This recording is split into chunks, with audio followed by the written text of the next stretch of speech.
talk about when we're talking about Georgetown, the university, Southwestern University. It is one of the oldest universities in Texas, and it's right here. It is a beauty. Now, we paid a visit to the liberal arts school, and it's a campus that has a deep, rich history.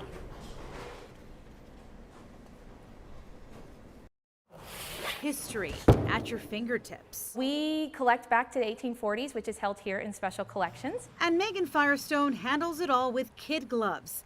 She's got to protect the photos that tell the stories of Southwestern University.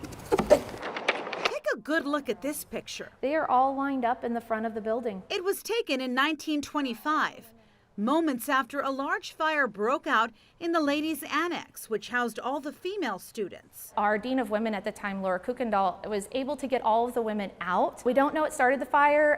The accounts that we have say that she rang a bell and got all of the female students up and out of the building that night. The women no longer had a space to reside, so they moved into the male dorms, and the men were taken in by local families in town. The campus has served many different purposes in addition to being a university. During World War I, we trained the Army, and then in World War II, we trained the Navy. Their present campus is not where Southwestern originally started. Our first location is actually a few blocks down, which is now where the Georgetown ISD Hammerlin Center is located. It was Georgetown High School, which appears in the movie Dazed and Confused. Here in the Special Collections and Archives room, Firestone often works with students to help give them a glimpse into Southwestern's legacy.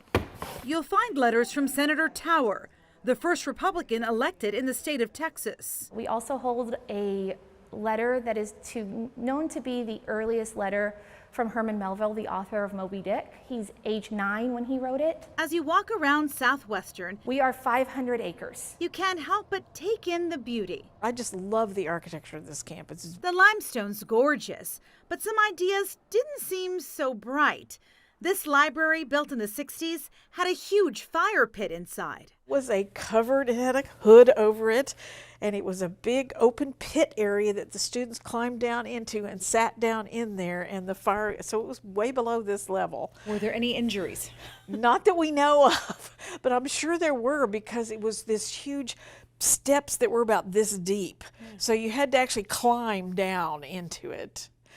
And students would study down there. It has changed so much. Buildings have been added and renovated. And in some ways it has stayed identical to the way it is. The students still have exactly the same attitudes as they did back then. Teenagers are teenagers, and our students were our students, and they are almost the same. The sass Realistically, is still the yes, same. the sass is still exactly the same.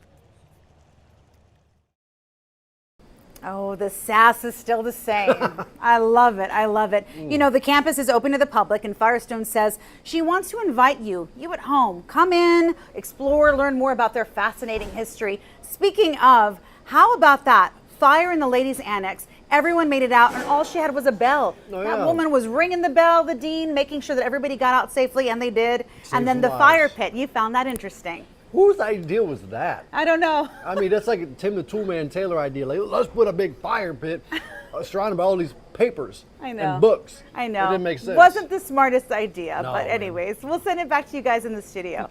Oh, I just love history, Yvonne, and I loved all those old photos. That was amazing. Thank you so much for that. My mom actually just messaged me too that my great-grandmother went to Southwestern. I had no idea. No way. So yeah, Wow. some Got little some history. Right, love to see it.